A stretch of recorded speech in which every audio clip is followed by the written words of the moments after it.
The moment I tasted it, the flavor immediately melted in my mouth, a mix of chicken and tomato. Both salty and sweet, but surprisingly not weird at all.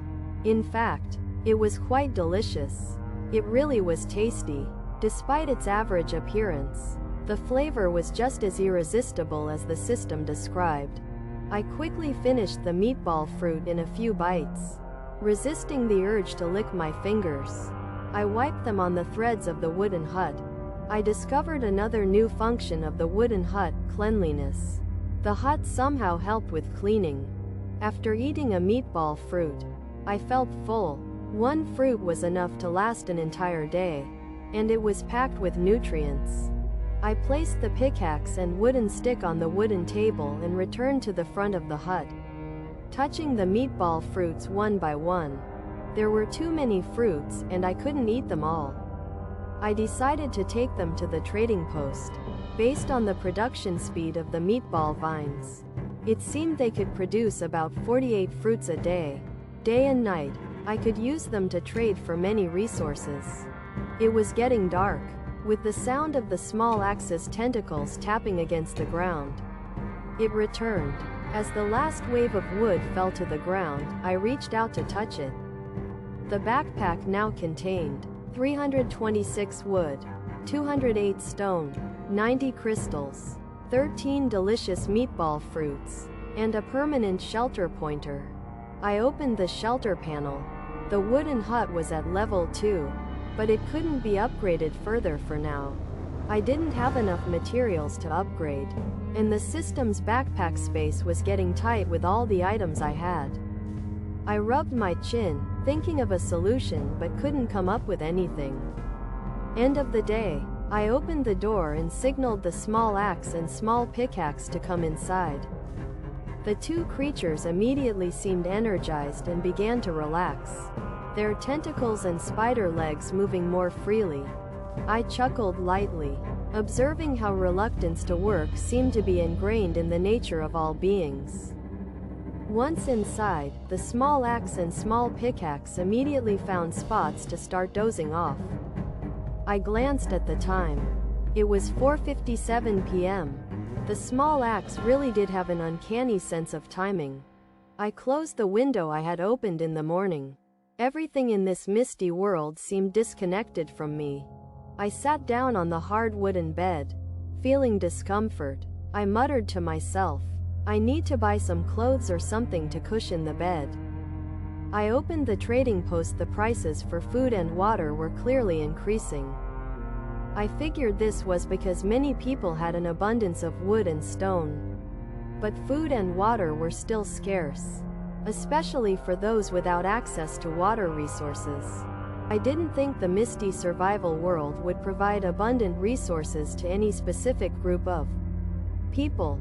For example, a river or a grove of fruit trees would make survival too easy. Instead, there would only be small puddles or a single tree. This was just my guess, but I had a good reason for it. Otherwise, the prices of food and water wouldn't keep rising. I also figured that people with farming or production-related talents would be limited by their spiritual energy, meaning they couldn't produce an endless supply of food. I decided to put all 13 meatball fruits up for sale in the trading post. I opened the regional chat. There were already 300 people who had disappeared. The system's surprise in the morning had truly been terrifying. I sent out a message. Delicious meatball fruits, click to view, are now available for trade. They are rich in nutrients and can replenish salt, sugar, protein, and vitamins. Trade for clothes, wood, crystals, and more. First come, first served. I stopped worrying about the chat and started looking through the messages from today to gather information. The overall situation was no different from the previous days, except that many people had faced dangers while searching for the system's surprise. Most of them were dealing with Tier 1 creatures. Of course, most people didn't have the ability to enter the mist.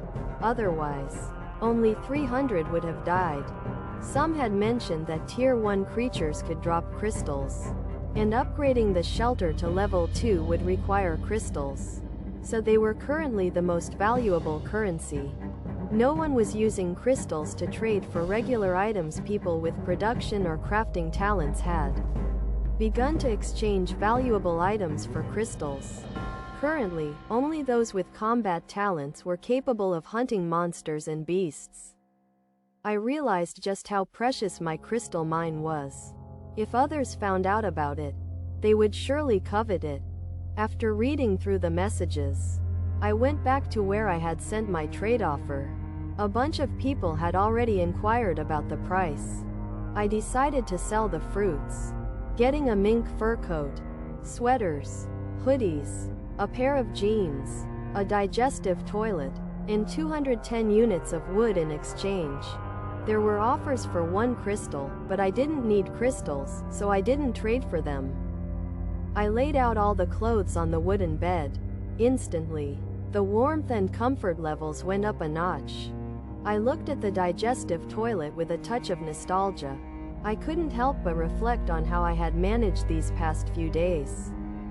The digestive toilet was a blend of a toilet and an earthworm, capable of actively digesting waste. A survival essential. It was a good item.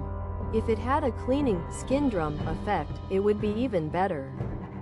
I touched my hand, feeling a bit melancholic. Elsewhere, an unknown, slightly overweight young man sat on a bed, quietly waiting. The wooden hut around him was filled with all kinds of strange items. If I had been there, I would have noticed that this wooden hut had already been upgraded to level 2. Sun Wanyu, who possessed the skill of synthesis, could combine 2 items into a completely new one. He had used this talent to trade for many materials, securing food and resources. He wanted to exchange a digestive toilet for a meatball fruit with me. When he saw the shape of the meatball fruit, he almost threw up, but recalling the system's nutritional description, he held back his disgust and ate it. After a while, he found it surprisingly tasty. I had no idea how the other survivors reacted, and even if I did, I would just laugh it off. In this world, where danger lurks everywhere, it's foolish to care about appearance and aesthetics. I placed the toilet for waste in the corner where I had stacked materials from the dead bodies. The cabin's functionality had further improved, slowly resembling a proper home. Basic human needs like food, drink, waste disposal, and sleep were all met. As sleepiness crept in, I felt like I was being absorbed into the misty world. It was only 7 a.m. Before this, back on Blue Star, I had never fallen asleep before midnight. In the misty world, I might catch up on all the late nights I had before. A quiet night passed without incident. Today, there was no system prompt, and I woke up naturally. I glanced at the time, 8:35 a.m. I got out of bed, rinsed my mouth with water from the red cup, and spat it into the toilet. Everything seemed normal except for the lack of toothpaste. I had 2 more uses of the mutation technique. I thought for a moment, today, the cabin could level up, so I needed to save 1 use for that. What should I use the other for? I looked over all my possessions and realized what I lacked most was a weapon. I had the 3rd level ghost step, so my speed was enough, but I lacked killing power. Now, I had 2 choices, a thorny wooden stick or a crude short sword. The corpses of the beasts could work, but because of the uncertainty of mutation, I wasn't considering them for now. I now had a basic understanding of mutation. The more singular the object, the more likely its mutation will stick to its original form. So, mutating the weapon should likely result in something lethal. After some deliberation, I chose the crude short sword. I chose the short sword because I thought the sharpness property might be preserved. A stick would be too weak, especially since my physique only had 13 points. I activated the mutation technique. The surface of the short sword began to writhe. The blade thinned, then bent like a snake, and jagged teeth appeared along its length. The teeth opened and closed, moving like they had a life of their own. And two snake eyes sprouted on either side of the hilt. The snake eyes quickly closed, and there were no visible signs of the mutation on the surface. Mutated crude short sword, now a snake-tooth flying blade. Snake-tooth flying blade. Tier 2. A blade with unknown changes. After being thrown, its trajectory can be altered by the user's will. By consuming stamina, its speed can be increased. Upon contact with an enemy, the teeth move at high speed to drain blood and flesh. I weighed the snake-tooth flying blade in my hand. It was light, almost like picking up a small twig. I hadn't expected to get a ranged weapon out of this. It's not bad, just unexpected. With my ghost step speed and the long-range killing potential of the snake-tooth flying blade, I should be able to take down first-level beasts easily. As for the actual effects, I'll have to test it the next time I encounter a beast. I checked the temperature. It was cold. I put on a sweater and hoodie under my leather jacket and wore the jeans I bought yesterday over my original pants. Yesterday it was around 10 degrees. Today, it might be just a few degrees above freezing. I even felt like it was below 5 degrees since I was still a bit cold despite all the layers. I placed the permanent compass in my hoodie pocket and the snake-tooth flying blade in my pants pocket. I put the cheap iron pickaxe into the system space along with crystals, wood, and stone, leaving one slot open for emergencies. Everything was ready. It was 9 a.m., just the right time. I opened the door and walked around the cabin. No attacks last night. This left me a bit disappointed. I had hoped to gather crystals. I swung my axe and pickaxe, my speed unaffected. My third-level skills easily crushed these first-level creatures. Even without using my stamina boost, the human-faced bees couldn't catch up to me. Soon, the wooden cabin appeared in front of me. I quickly controlled the snake-teeth flying blade and pierced one of the human-faced bees. The swarm seemed to have been triggered into a frenzy. Charging forward, without hesitation, I dodged and reached the door of the wooden cabin, swiftly opening it and diving inside. I placed the small axe and pickaxe down, and the snake-teeth flying blade returned to my hand. I closed the door and left the rest to the wormwood cabin. A second-level wormwood cabin could easily deal with a swarm of first-level beasts. As expected, outside the cabin, sensing the hostile creatures approaching, the dark red threads on the surface of the cabin began to wriggle rapidly. The human-faced bees, driven by fury, rushed towards their previous target. In an instant, the threads morphed into large, dark red mouths, swallowing all the human-faced bees in one motion. There was a sudden silence, and the loud buzzing sound disappeared in an instant. The mouths wriggled like a human chewing and spat out the human-faced bee stingers and crystals, before returning to stillness. All of this took less than 10 seconds. Inside the cabin, hearing the sudden disappearance of noise, I was slightly incredulous. Was that it? Quote, I instinctively glanced at the small axe and pickaxe, but they didn't respond. After listening for a while and confirming there was no sound, I gently opened the door and peeked outside.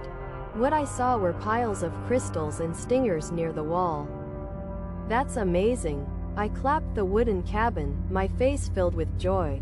The plan worked. Not only did I solve the problem, but I also gained a lot of crystals.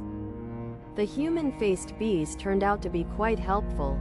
I walked over and collected the crystals and stingers. Crystal plus 6. I also had 33 stingers. Having just killed 7 of them, there were a total of 40 human-faced bees. I instructed the small pickaxe and small axe to go collect the ones that had fallen along the way. And any crystals. Even the smallest mosquito is still meat, and I wouldn't waste any. I entered the cabin and looked at the pile of corpses in the corner, preparing to clean them up so I wouldn't be disgusted when using the bathroom. I separated the earth dragon scorpion tail from the body, leaving the scorpion tail and tossing the rest to the cabin to be consumed. I also discovered another use for the cabin. It could clean up the garbage. The tentacle that had fallen from the small axe, which I had intended to use as backup food, was no longer needed and was fed to the cabin. The small pickaxe and small axe returned quickly. Crystal +1-2. The cabin processed the corpses, and I received 7 more stingers. The materials from the beasts now included mantis sickles, earth dragon scorpion tails, one-eyed lizard horns, and 40 human-faced bee stingers, all stored beside the toilet. There were 170 crystals, completing the required materials for upgrading the shelter. I went outside and opened the shelter's panel. Crawling crystal wooden cabin, level 2, upgradable, 536 500ths wood, 208 200ths of a stone, 170 100ths crystals. I clicked to upgrade. Boom! White light covered the entire cabin, and I couldn't see what was happening. Soon, the white light dissipated, and I saw that the cabin had grown larger, completely surrounded by stone walls, with crystal seams connecting the gaps. Crawling crystal stone cabin, level 3, not upgradable, 36 300ths wood, 8 400ths of a stone, 70 300ths crystals, 0/1 protective core. The wooden cabin had turned into a stone cabin. The required wood for upgrades was reduced, but more stone and crystals were needed, and there was now an unknown protective core. For others, this might be the end of the upgrades, but it wasn't my limit. I activated the mutagenesis ability. Spiritual energy enveloped the stone cabin, and the familiar wriggling began. The dark red threads began to turn purple-red, becoming thicker. In my shock, the stone cabin stood up. "It's a mobile home now," I exclaimed in excitement.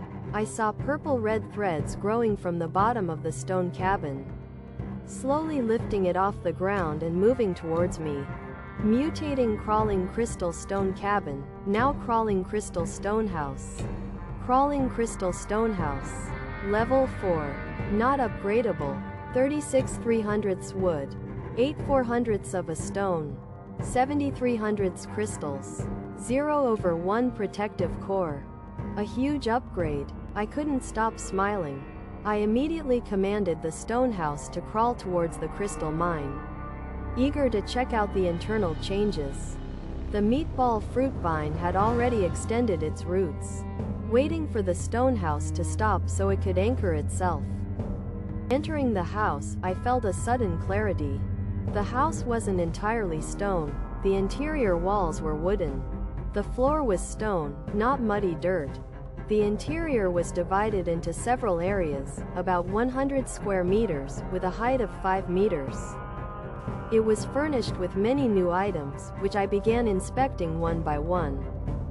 First, the bedroom. The wooden bed was clearly more refined, and the wooden table had expanded, now with a chair placed by the window. The window was crafted from stone on the outside, wood on the inside, perfectly seamless when closed. Opposite the bed, there was now a fireplace for warmth. Then came the living room, with a large chair and 6 small chairs, perfect for the small axe and pickaxe to sleep on. In front of the chairs was a large table, maybe useful for meals later, though it wasn't needed right now. Beside the living room was a garden for planting, the only connection to the outside world. Finally, there were 2 empty rooms, one for storage and the other as a bathroom.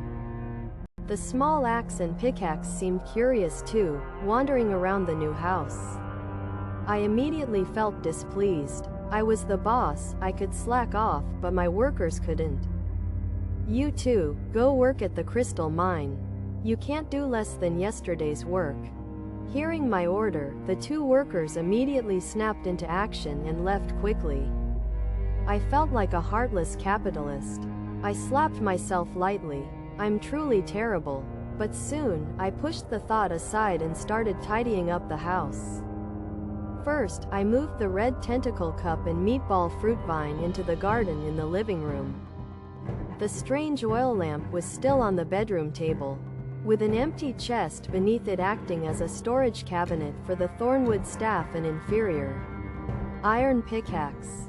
The mink fur coat and sweatshirt were laid on the bed as a mattress. I pulled out a small mattress from the storage room and stuffed it between the bed and the wall. I decided to head out next to the crystal mine to see how much had been mined. When I reached the mine, I saw that the small axe and pickaxe had already gotten to work. I felt a little guilty again but quickly ignored it. I turned to observe the mining process, impressed by how quickly the tools were able to get results. This should be his first real exploration. Before entering the fog always had some reason behind it. After his encounter with the human-faced bee swarm, Zhang Lin believed he had earned the right to explore the fog. Now, he not only mastered the third-level speed skill Ghost Step, but also had the second-level weapon, the snake-tooth flying blade. His physique had also surpassed that of an ordinary person, reaching 13 points. His muscles were well-defined and full of explosive power. If he were still timid now, it would be overly cautious. Many battle-talented individuals had already started actively hunting vicious beasts. He was still within the so-called beginner protection period, so he had plenty of time to understand this world. Once the protection period ended, higher-level monsters and beasts would roam, making exploration significantly harder. Moreover, the system had clearly indicated that the fog held both dangers and opportunities, so avoiding it completely wasn't wise. With that thought in mind, Zhang Lin wasn't the kind of person to hesitate excessively. Holding the permanent shelter pointer in his left hand and the snake-tooth flying blade in his right, he finally glanced back at the slowly crawling stone house before stepping into the fog. He casually chose a direction. With the pointer in hand, he didn't have to worry about losing his way home. 3 hours passed. The visibility was only 6 meters. And in the unknown part of the fog, Zhang Lin could only hear the sound of his shoes stepping on the mud. Apart from trees, there was nothing else. Not even insects or birds could be heard. Suddenly, a dark shadow shot out from the left, aiming straight for his head. Without panicking, Zhang Lin used Ghost Step to retreat and skillfully threw the snake-tooth flying blade. The familiar sound of cutting echoed as the creature was pierced and fell to the ground. Retrieving the flying blade, Zhang Lin looked at the creature. It was a human-legged monster. It had 6 legs, 4 of which were used as feet and 2 as hands. It had no head. This type of monster had no valuable body parts and only dropped crystal stones. This was the 15th creature or beast Zhang Lin had killed. He stashed the crystal stones and continued on his way. In these 3 hours, he had collected 4 wooden treasure chests, 3 of the lowest tier and 1 a level higher, along with beast materials like turtle and tiger shells, human tooth snake fangs, and 60 crystal stones. Zhang Lin also gained more understanding of the fog's current situation. He had yet to encounter any second-tier creatures, likely due to the system's beginner protection period. He categorized the creatures into 3 types: monsters, beasts, and strange entities. Monsters, like the human-legged monsters and vertical-toothed humans, had obvious human-like features but didn't drop materials. These were the most common. Beasts, on the other hand, had obvious animal traits and dropped materials when killed. Creatures like the alien mantis, earth dragon scorpion, one-eyed lizard, and human-faced bee were considered beasts. Compared to monsters, beasts were rarer. Only 2 of the 15 creatures he had encountered were beasts. Lastly, there were the strange entities. These were rare, but some in the chat had mentioned encountering them. One spoke of a walking red shoe. Another about a person who followed them silently. These entities usually didn't directly cause harm, but perhaps some kind of trigger was needed. No one mentioned the danger of these entities because those who encountered them didn't survive. As time passed, he walked for over 10 minutes with no particular direction or goal, only following the pointer and circling the stone house. He had already explored the area within a 1-kilometer radius of the stone house and had collected some good items. He had collected 60 crystal stones, which was no less than what he would have gotten from mining, plus 4 treasure chests. As he walked, he suddenly felt something was wrong, but couldn't pinpoint what it was. After careful observation, nothing seemed out of the ordinary, so he shook his head and continued walking. But his unease persisted. After walking for a few more minutes, he suddenly realized that something was wrong. His footsteps were reversed. He felt dizzy and cold sweat broke out as he realized that the prints he left behind were facing away from him. Was it the footprints that were reversed, or was it him? He couldn't understand what was happening, his mind in turmoil. He remembered that no one had mentioned anything about such an occurrence in the chat area.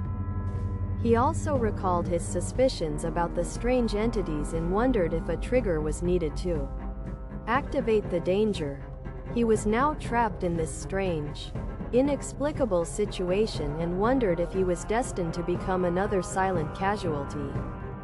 The uncertainty was overwhelming, and he couldn't figure out what to do. He looked at the permanent shelter pointer and tried to walk toward it. He tried not to pay attention to the reversed footprints. After taking several steps, he stopped, realizing he was moving farther from the shelter. Maybe he should try walking backward?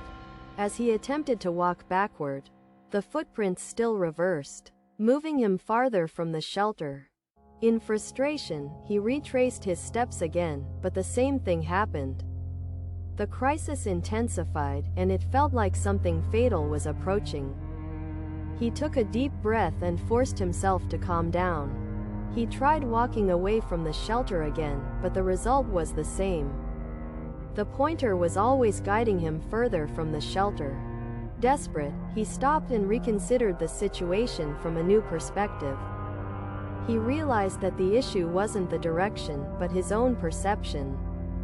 He had been moving in the wrong direction because his own cognition had been distorted.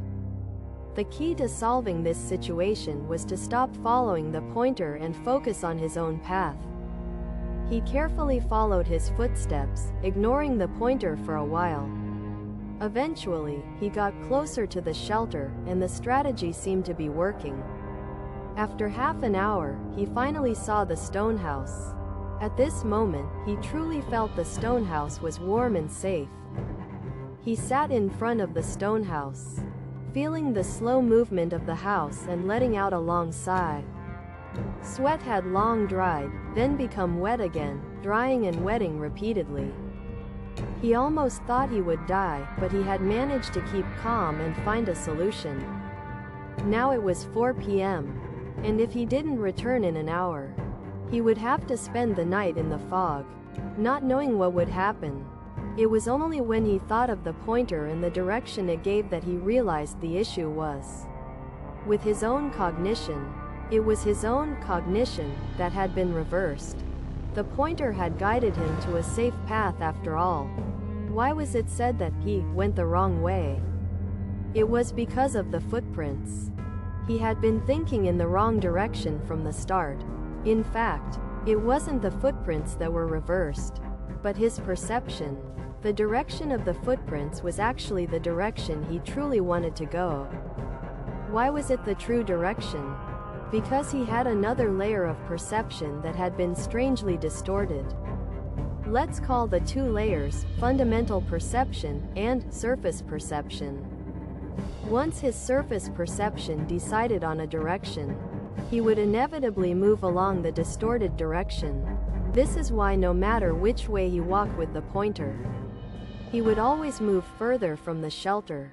The footprints, on the other hand, were left by the direction his fundamental perception desired, the direction he truly wanted to go.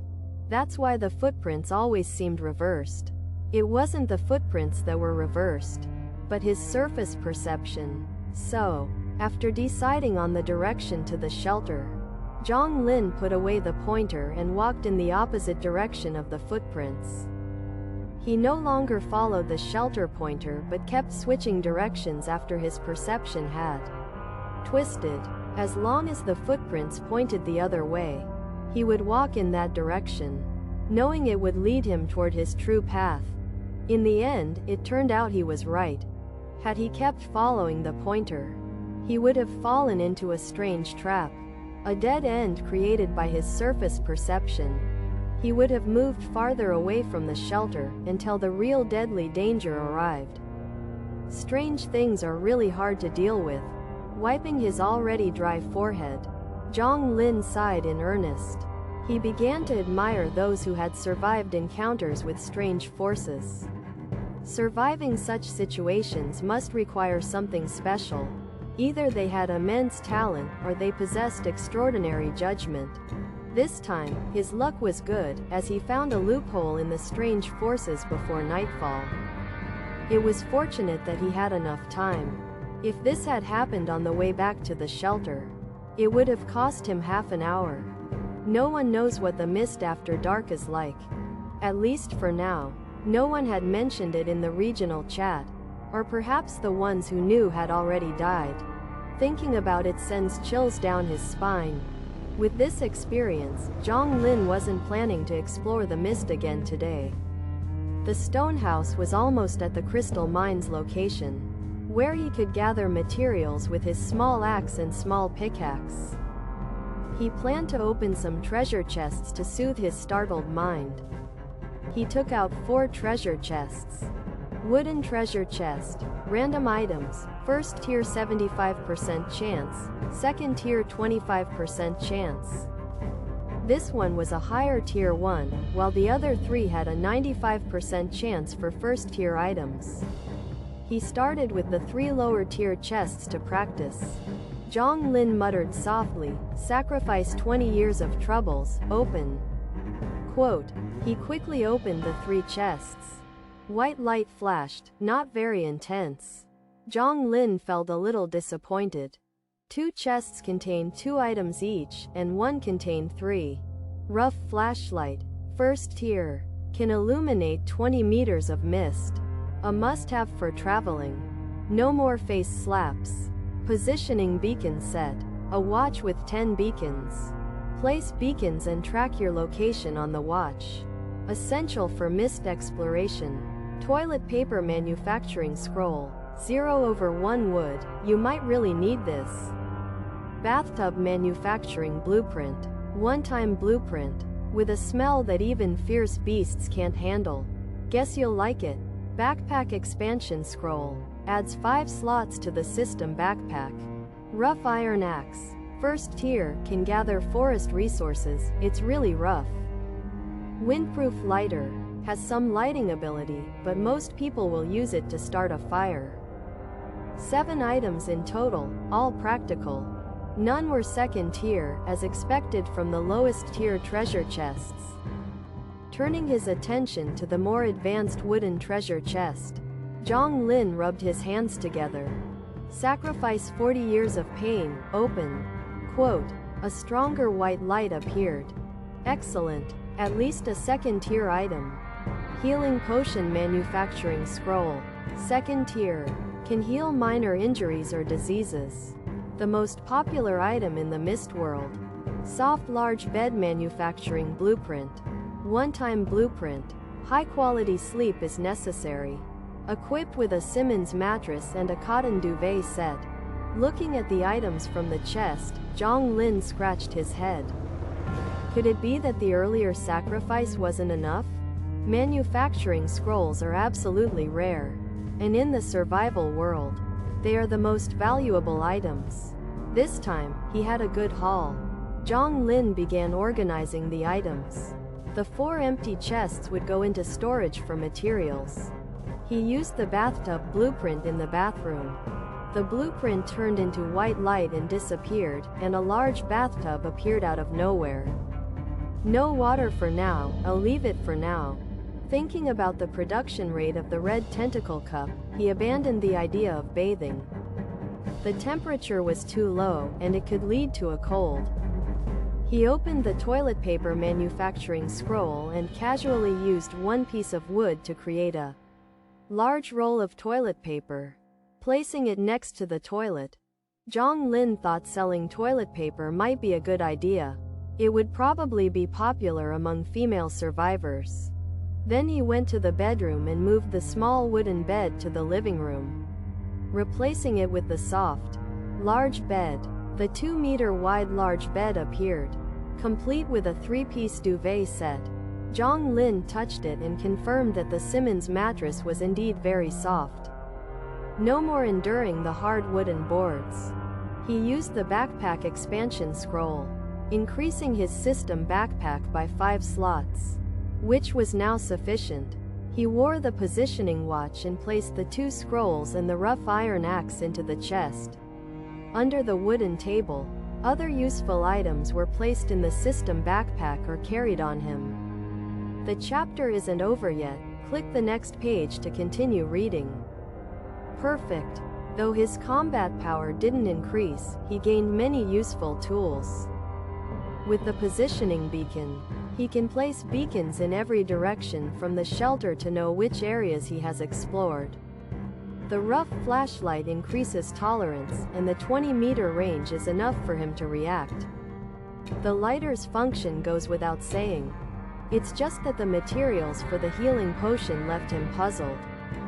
He had explored quite a few areas but never encountered anything besides trees. Perhaps he hasn't gone far enough. It was just that around him, there were only trees, whereas some survivors in the regional chat had found some supplies. For now, he didn't need the healing potion, and Zhang Lin stopped thinking about it. He checked the time, 4:45 p.m. He opened the door and found that the stone house had already reached the crystal mine. He was about to use the small axe and pickaxe to gather resources when suddenly a faint mist drifted across. He hesitated. Would it be safe to collect resources now, or should he wait for the mist to disperse? The mist grew thicker, surrounding the stone house, and the fog began turning black. The purple-red stone house stood like a fortress in the midst of darkness. I closed the door. Though separated by wooden walls, the peculiar oil lamp cast a uniform light in every corner. Perhaps it wasn't light, but some other medium that protected the house from intrusion. The small axe and pickaxe had already found their way to the lounge. Resting on the discarded wooden bed, the meatball fruit vines had steadily produced dozens of meatball fruits today. And I reached out to touch them, collecting them into my backpack. I would hang them in the trading hall tonight. They should fetch a good amount of things. In fact, I didn't really lack anything now, until I found the protective core needed to upgrade the shelter. The other materials wouldn't be of much use. Sitting in the chair, I ate the meatball fruits. I was about to open the regional chat when the system notification sound rang. Congratulations, survivors. You have survived to the 4th day. This survival is brutal, and you will be tested again. After midnight tonight, you will face a more difficult challenge. The fog tide. After the fog tide arrives, the dangers within the fog will escalate. Please prepare yourselves, upgrade your shelters, and arm yourselves to face the imminent danger. At that time, the system will also unlock new features. Please look forward to it. Good luck surviving. I finished reading the system message, but I wasn't worried about my safety. Others might panic, but not me. My shelter was already upgraded to level 4, and it had an active attack ability. If even a level 4 shelter can't survive, the entire region would probably be wiped out.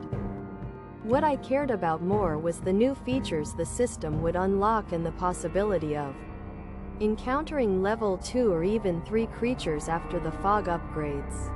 The meatball fruit business probably wouldn't do well tonight. Everyone would likely buy upgrade materials to upgrade their shelters, as survival is more important than satisfying hunger. I opened the regional chat. Chat channel 7834. The regional chat was in chaos. Please, big shots, send me a few crystals. I'm willing to work like a dog to repay you. This damned mist world, I'm done with it. Quote, I'll trade scrolls for crystals, anyone interested? Private message me. Quote, plain and simple, trade crystals for goods, I'm a pure girl. I didn't care to pay attention to their names anymore. People who only started panicking now probably aren't very smart, and they likely won't survive tonight.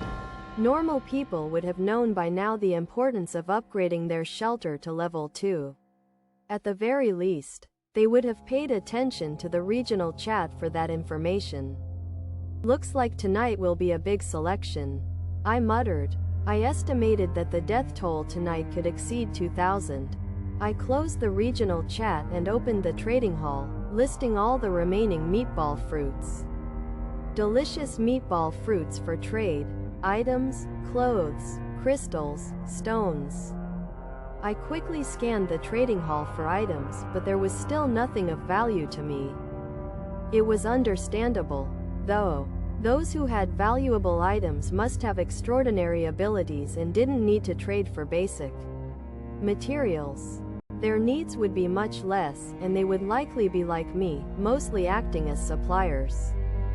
If I really needed something, I could always privately negotiate a trade with someone, as items listed in the trading hall are usually gone in seconds.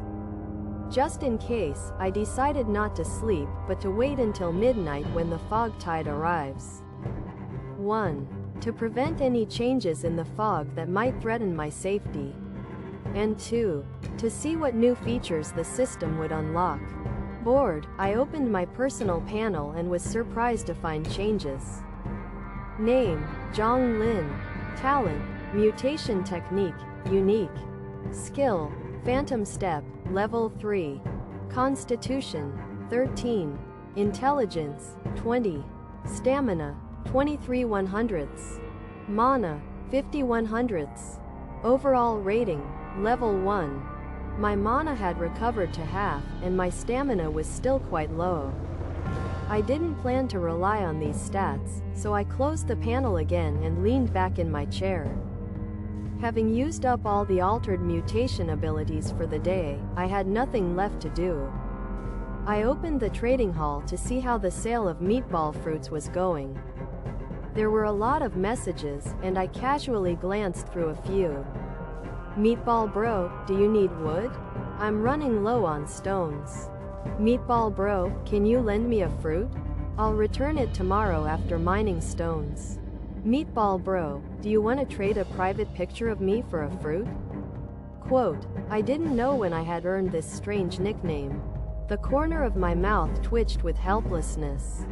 These people were basically trying to bargain without anything to offer. I ignored them and casually closed the panel. There were still many trade requests, so not everyone was preparing for tonight's fog tide. Some had already upgraded their shelters to level 2 and were confident in their strength. These were the people who could now worry about food and supplies. There were fewer trades involving upgrading materials in exchange for food, and the price of food had decreased a lot. Due to the fog tide, materials were scarce, but it was only temporary. Once everyone had stabilized, food prices would rise again.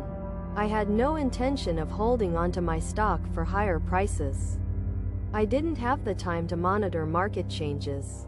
Moreover, the meatball fruit vines produced dozens of fruits a day, and I couldn't eat them all.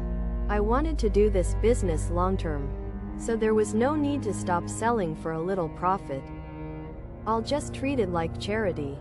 I began filtering through the offers and ended up receiving a lot of clothing and materials. There were both men's and women's clothing, but I didn't mind, so I piled everything onto the wooden bed in the living room. 285 units of stone, 4 crystal stones, and 3 inferior iron axes. What a great profit. Quote, I couldn't help but admire the importance of having production resources. Just by moving my fingers, I had earned more than most people would after several days of hard work. I also received 3 iron axes that were likely discarded by others, probably after they found better ones in treasure chests. I casually placed the axes under the table and sat quietly on the edge of the bed, waiting. The memory foam mattress was indeed soft. If I didn't have things to do tonight, I would have wanted to lie down and sleep immediately. I glanced at the regional chat and saw various comments. Time passed slowly. It was midnight. Outside the stone house, hidden from my view, the fog began to surge like waves. It struck the stone house repeatedly but didn't shake it at all. I heard rustling sounds outside, which made me alert. But as time passed, the noise gradually calmed down. Seeing no abnormalities in the stone house, I sighed in relief. Looks like the level 4 stone house strength is really top-notch. Everything returned to calm, and the system notification sounded. The regional leaderboard feature will now be unlocked. The top 100 survivors will receive rewards, with richer rewards for higher ranks. Rankings will be based on shelter level, survivor level, and owned creatures and items. With comprehensive consideration, the top 3 survivors will receive additional rewards. Leaderboard? Quote, upon hearing the system notification, I was curious about how high I ranked in this area. Although I had the advantage of altered mutation abilities, others with powerful talents were also around. I wasn't sure how high I would rank for rewards. I opened the system panel. Before I could do anything, 2 notifications popped up in succession. Congratulations, you have earned regional ranking rewards. Would you like to claim them? Congratulations, you have earned additional ranking rewards. Would you like to claim them? Am I in the top 3? I clicked to claim the rewards. Congratulations, you have received a shelter teleportation talisman, crystal stone temperature control suit blueprint, and a slave contract. Congratulations, you have received a 3rd-tier spiritual perception skill book, physical enhancement potion, and mental clarity potion. Is this a windfall? Quote, I was ecstatic about the leaderboard feature. I set the rewards aside for now and could roughly deduce their uses from their names. A shelter teleportation talisman was a high-level item, and I couldn't use it yet. The crystal stone temperature control suit should be used to protect against extreme temperatures. And the slave contract would require me to sacrifice a survivor. As for the spiritual perception skill book, I could only try it later. I glanced at the potions, which were useful for tonight's fog tide. The alienation art took effect. The system fell into its familiar stutter state. Just as Zhang Lin was wondering if the system was angry, the prompt sound rang out. Open black lens bracket. Congratulations. You've acquired the skill, Dream Eyes. Close black lens bracket. Open black lens bracket. Dream Eyes. Level 4. Perceives malice within a 300-meter radius. Perceives thoughts and movement trajectories of beings with level 4 or lower malice. Close black lens bracket. Phew. I let out a sigh of relief. The skill bar in the personal panel had changed, and the alienation had gone smoothly. Zhang Lin felt an inexplicable sense of guilt, like when he used to cheat in exams and feared getting caught. Zhang Lin decided to give the system some face and stop triggering bugs for now. As a level 4 skill, Dream Eyes was undoubtedly a powerful ability. Although it didn't enhance his combat strength, it greatly improved his survival ability. If he encountered the strange being that distorted his perception again, he could use dream eyes to understand its thoughts and escape. Of course, this was assuming the being was level 4 or lower. However, Zhang Lin didn't believe that the strange being was above level 4. As if it truly were level 5 or higher, it wouldn't have been so easily defeated. After collecting all the rewards, Zhang Lin organized them neatly. It was almost 1 a.m. Zhang Lin opened the regional chat to see what changes the fog tide had brought. He was in the level 4 stone house and felt no danger at all. Even if there were danger, the stone house would handle it, leaving no chance for him to act. Moreover, if the stone house couldn't handle the situation, he would be helpless and just wait to die. The stone house was level 4, while Zhang Lin was only level 1 according to the system's rating. Even with skills and weapons, he could barely challenge a level 2 being and would likely have to retreat from a level 3. Open black lens bracket chat channel, 6232, close black lens bracket. The population had already decreased by more than 1,600. Zhang Lin's estimate was still quite accurate, and he expected more than 2,000 to die tonight. Please, I beg you, give me some crystals. I really don't want to die. I can be a slave, a dog, anything. Brothers and sisters, please, I just need 42 wood and 20 crystals. I'm a female. I can do anything. I have planting skills. If someone saves me, I can grow food for you. Many people know planting skills, we don't need you. Amidst the cries for help, Zhang Lin managed to extract some useful information. It turned out that the fog tide caused mist to surge like tides, severely damaging many people's shelters. Once a shelter was damaged, beings of level 1 or even level 2 would attack, and most people perished because of this. The fog tide could only damage shelters of level 1 or below, and some lucky level 1 shelters survived. But after this event, those who had been hoping for luck could no longer sit still. People quickly became internet beggars, pleading for help. Unfortunately, this was the survival world. It's better to rely on yourself than to rely on others. No one would risk their life for kindness. Not just in the regional chat, but his private messages were also flooded. It was likely because of the leaderboard. Zhang Lin had become well known in the area. He casually browsed through the private messages, most of which were requests for help, asking for materials, and even moral blackmail. Zhang Lin ignored the messages, picking out only a few useful ones. Sun Wanyu, meatball brother. I'm the one who bought fruits with a toilet last time. Didn't expect you to be first. Let's add each other as friends. I want to buy fruits long term. Lin Yifeng, big shot, add me as a friend. If you have good stuff, consider trading with me. Zhang Shu, big boss, you're amazing. Let's add each other as friends. Meng Zi, Zhang Lin, add me as a friend. We can help each other. He temporarily added these people as friends but didn't reply to any messages. Quietly exiting the regional chat, Meng Zi was a woman he remembered. She had awakened the prophecy skill, which could predict events within half a day. Her ability was quite special and should be useful, so Zhang Lin added her as a friend. Zhang Lin acted aloof on purpose, not replying to anyone, knowing that the more friendly he was, the more people would take advantage of him. He knew human nature was dangerous. The kinder you were, the more others would try to take advantage. He had to establish the image of a stern, cold leader who wouldn't tolerate others trying to take advantage of him. When needed, he could contact these people, but if they wanted his help or tried to take advantage, the answer would be no. One thing must be understood. In this world, your heart couldn't be soft.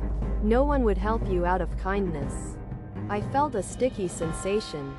It was as if I had dreamed of sinking into the deep sea, growing fish gills and dorsal fins. I saw a city. Then I woke up.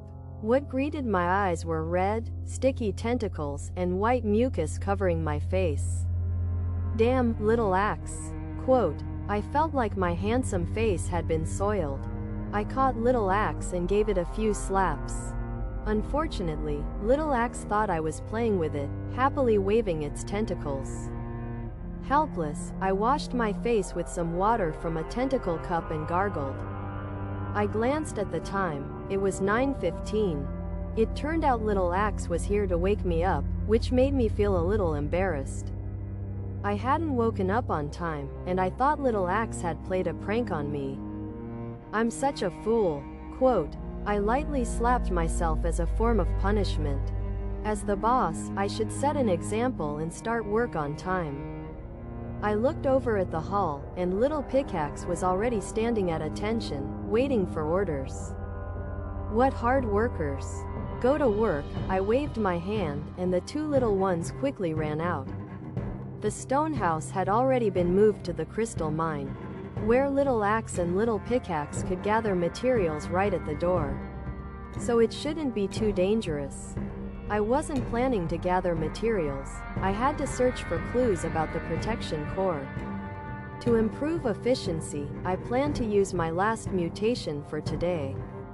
I took something out of my backpack. Open black lens bracket crude flashlight, level 1, illuminates 20 meters of fog, a travel essential. Close black lens bracket.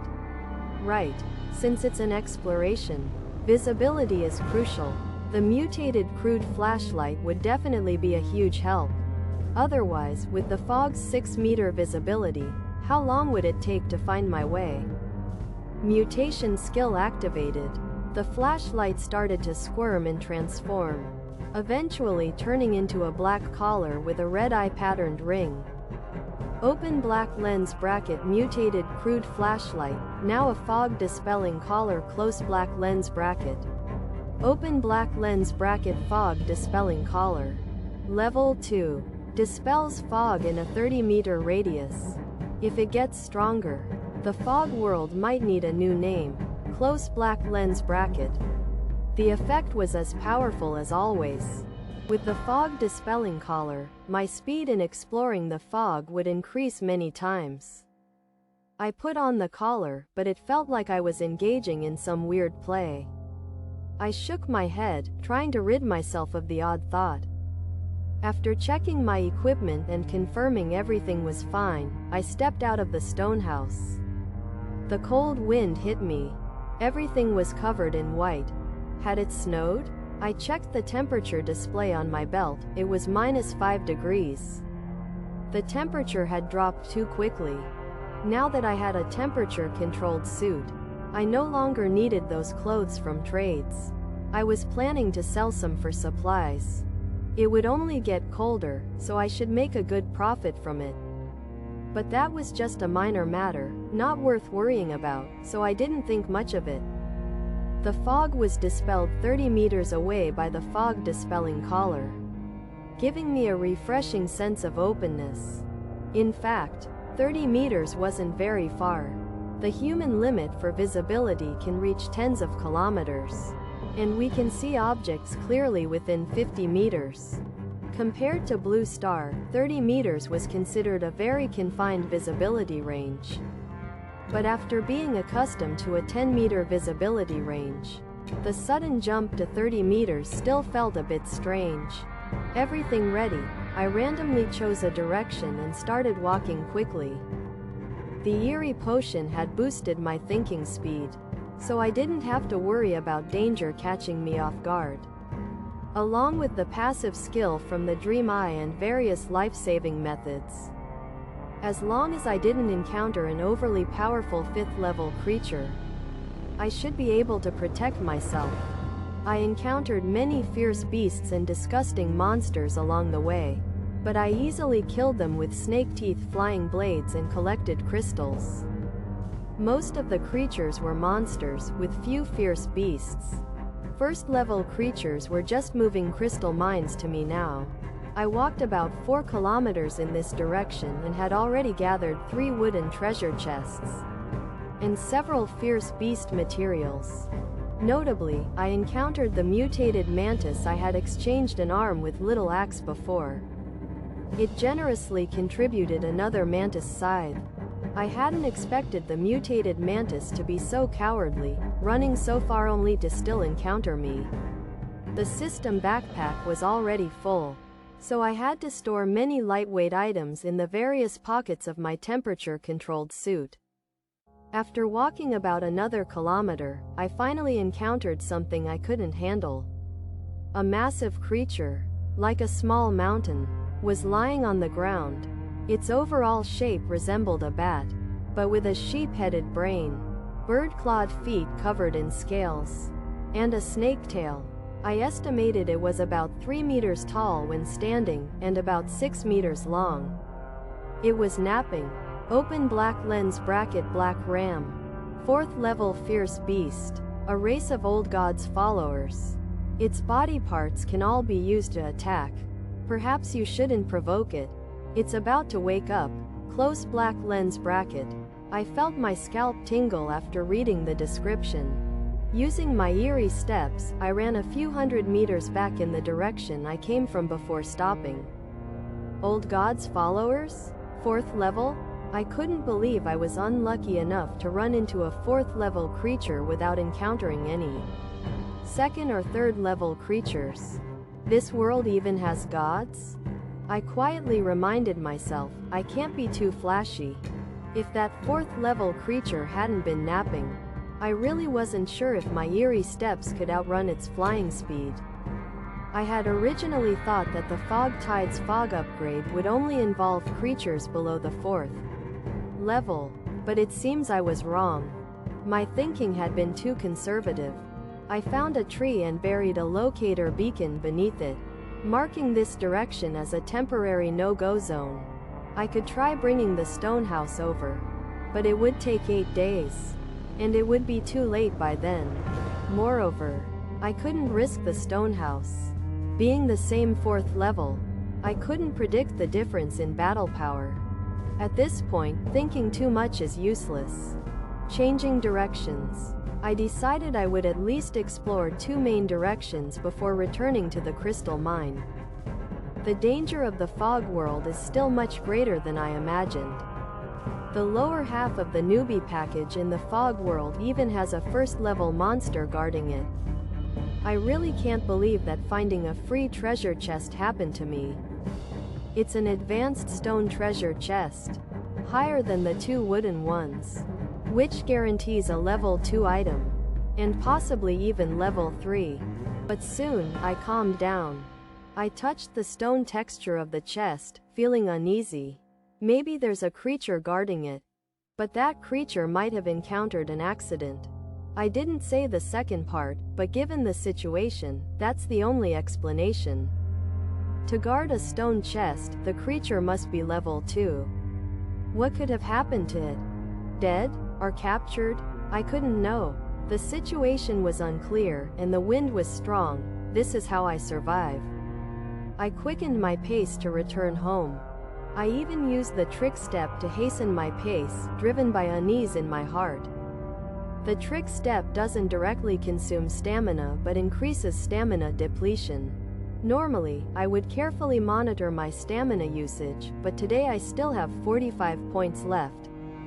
I walked over 10 kilometers today and killed many level 1 monsters. The sound of my black boots hitting the ground was low and rhythmic. The gray mist quickly retreated, dispersed by the mist collar, clearing the way for 30 meters. The road ahead was clear, with no level 1 monsters, which made me uneasy. As I wondered if I should take a detour home, unusual mist appeared ahead. What is this? Single quote. The gray mist had receded, but now a strange mist cloud, large enough to obscure the sky, approached me. I stepped back and observed as the mist was enormous, with only a small part visible in my line of sight. It changed colors, from blue to green to red, blocking the sky and the ground as it moved slowly. I couldn't determine its size, but it had already taken up a large part of my vision. 30 meters in front of me, System inquiry. Creeping mist. Level 4? Strange. It seems to be a projection of an old god's ability. Perhaps the god has forgotten this power and let it grow. This is just a small part of it. The mist won't actively attack, but once touched, it will assimilate. If you seek freedom, you may try to touch it, and you will gain eternal life. Such a thing really exists. I exclaimed in shock. Without delay, I sprinted to the other side like an arrow, the wind at my feet as I kicked up dust. The creeping mist spread like a monstrous beast, seemingly ready to devour everything in its path. I put all my effort into running, thinking only one thing: I must escape the reach of this terrifying mist. At this moment, I finally understood why there were no level 2 or 3 monsters in this area. They all became nourishment for the creeping mist. The thought of powerful monsters falling to this strange mist sent chills down my spine.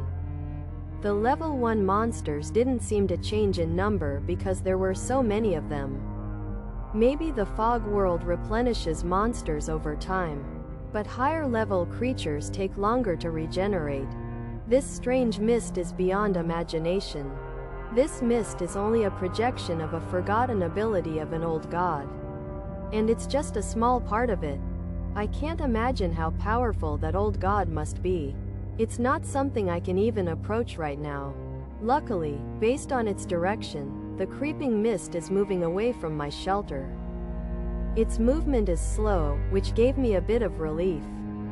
After all, I can't be sure if my level 4 stone shelter can withstand the assimilation power of the mist. The shelter is my only foundation in this dangerous fog world.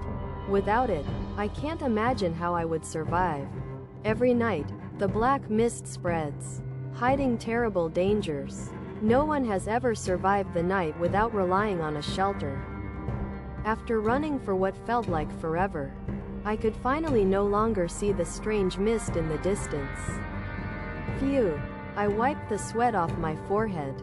I actually have a shelter teleportation talisman to save my life, but I didn't want to use it so easily. It's a trump card, best used in true danger to maximize its effect. Encountering 2 level 4 creatures in a row was like a nightmare to me.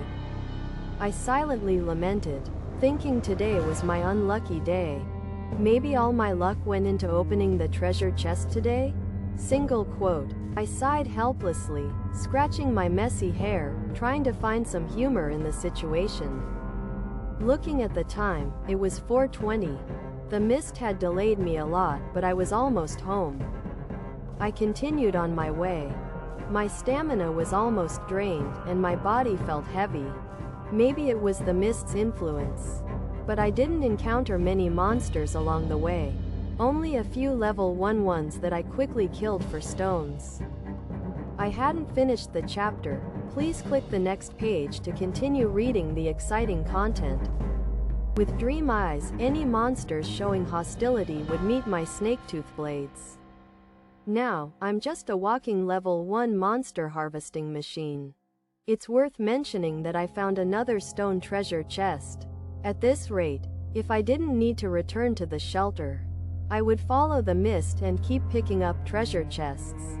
Finally, when I saw the purplish-red stone shelter, I could finally relax. I looked at the time, -4:20. The mist had delayed me considerably. Clink, clink, clink. I didn't stop them. We still had 40 minutes before dark. As a competent boss, I can't let my employees work too little or too much. 8 hours a day, right on schedule, not more, not less. I'm such a good person. Single quote. I entered the stone shelter and reviewed today's encounters. Still no clues about the protective core, and no one mentioned it in the area chat. It's only the 5th day today, and most people are still at the level 2 shelter stage. There are a few who might have reached level 3, but they, like me, don't have any clues. My stone shelter is upgraded to level 4 through transformation, but I still need to collect materials to upgrade from level 3 to 4. The transformation upgrade and system are independent, so my shelter is still considered a level 3 shelter in the system. My level 4 stone shelter is a pre-release version, and I need to pay to continue upgrading it.